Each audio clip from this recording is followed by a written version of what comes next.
Welcome to this Blackpool Music School video all about the ukulele. To give you an idea how far in advance I shoot some of these videos, hey Google, what's today's date? It's Thursday, the 1st of September 2022. So as you can see, I shoot some of these videos a long way in advance. So let's get started. In this video I'm going to cover the George Formby split stroke in a bit more detail. This is my version of the George Formby split stroke. So let's get started. We are in the tuning of C, G, C, E, A, though A, D, F sharp B is fine. In fact, any ukulele tuning is fine. This is more a technique. The tuning doesn't really matter for this lesson. Up here, I am playing a C chord, the 3rd fret of the A string. Now, my version of the George Formby split stroke, you go down through all the strings, you catch the bottom, and you tap the top. Down, catch, tap. Now when I catch the bottom and tap the top, if you catch more than that, those strings, it doesn't really matter. The fact that most of the time you're playing 4 strings on the ukulele means there won't be an out of tune string. On guitars, if you've got 6 strings or more, on 12 strings or 7 string guitars or other instruments, you're not always playing all the strings at once, so you have to mute them. But on the ukulele, we're nearly always using all 4 strings. So with that in mind, we've got a C chord. So if you catch the bottom 2 strings or tap the 2 by mistake, don't worry, it makes no difference. So we're going down through all the strings, catch the bottom, tap the top. Down through all the strings, catch the bottom, tap the top. Now you may notice I'm strumming roughly where the body meets the neck and the body here. I strum here because I use the fretboard as a sort of guide. If I was to strum over the sound hole, my finger could fall through. So it's down through all the strings, catch the bottom, tap the top. Down through all the strings, catch the bottom, tap the top. Down, catch, tap. Down, catch, tap.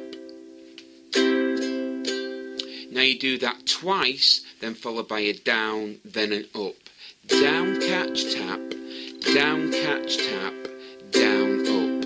We are in 4/4 time, and it's counted 1 and 2 and 3 and 4 and 1 and 2 and 3 and 4 and 1 and 2 and 3 and 4 and. So 1 bar in 4/4 would be 1 and 2 and 3 and 4 and. Down, catch, tap, down, catch, tap, down, up, down, catch, tap, down, catch, tap, down, up. So 1 bar, very slowly, 1 and 2 and 3 and 4 and 1 and 2 and 3 and 4 and.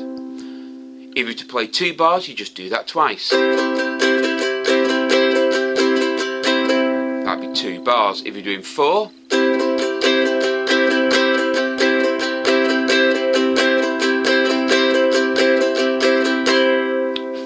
or however many I did then. Often when I get into a roll, I just continue doing it, changing chords. Now, we're on about changing chords. You just change chords whenever the music says.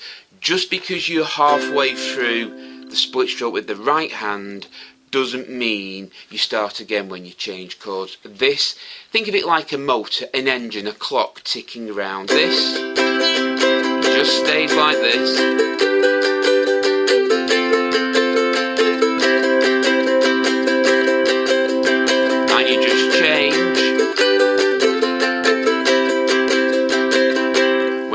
Say. So when you change chords, you don't start the split stroke again. This just stays like that all the time.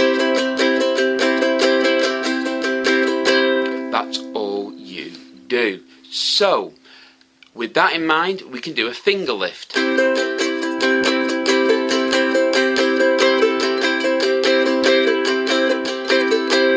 Normally finger lifts are done on the A string, the string nearest the floor. So when you strum down, the finger's on. I take it off for the tap and then back on. So it's down, down, off for the catch, then back on in between before you hit the tap.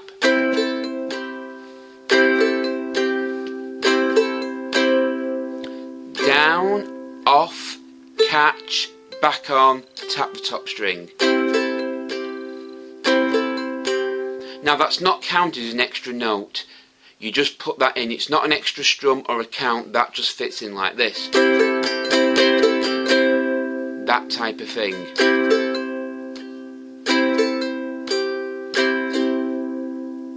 You can even do it on the down up. Down through all the strings. When you come up with a finger at the end, take it off and then put it back on. In reality, I'm doing it when I feel like it. There's no actual count where I put it in.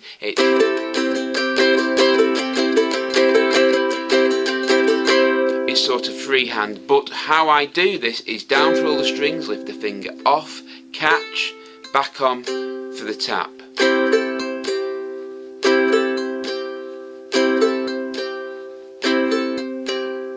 And that would apply to a G chord. If you had a G chord, this middle finger, the middle finger there, is on the bottom string.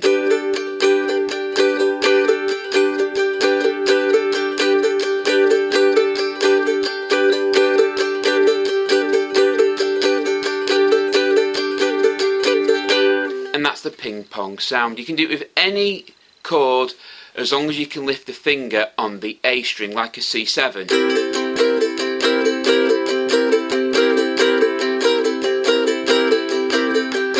We did G, so a G7.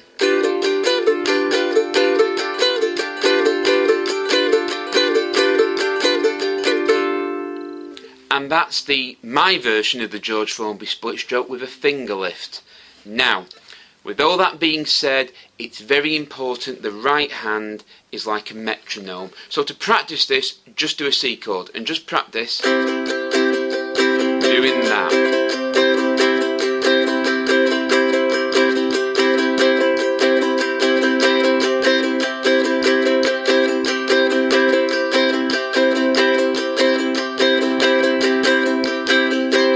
Let's pretend there is a George Formby piece of music where the solo is, say, 16 bars. What you do is make sure you can do that for 16 bars without speeding up or slowing down. And just practice that on one chord.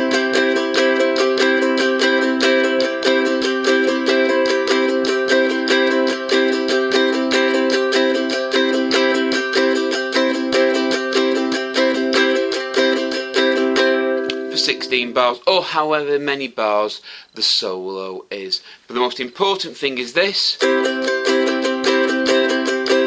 Must be a regular beat.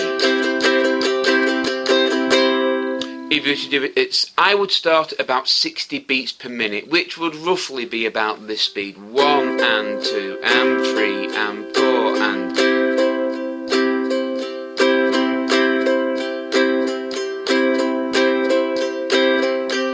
When you've got that, pick up the pace. It is also what I need to mention that whether you are tapping a string or catching the string, it lasts the same length of time as a strum. Just because this involves 4 strings and this involves 1 or that involves 1 doesn't mean it lasts less time musically. Please excuse me, first day with the new mouth. So whether you're strumming down through all the strings, catching 1 or tapping 1, musically they all last the same length of time. So you can practice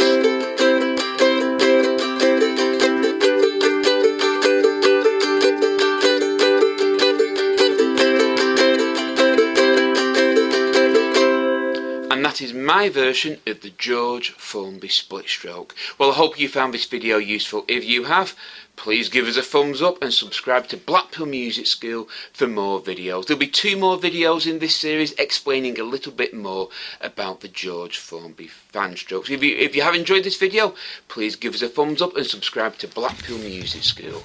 So until next time, take care, keep practicing, keep playing, and as always, goodbye.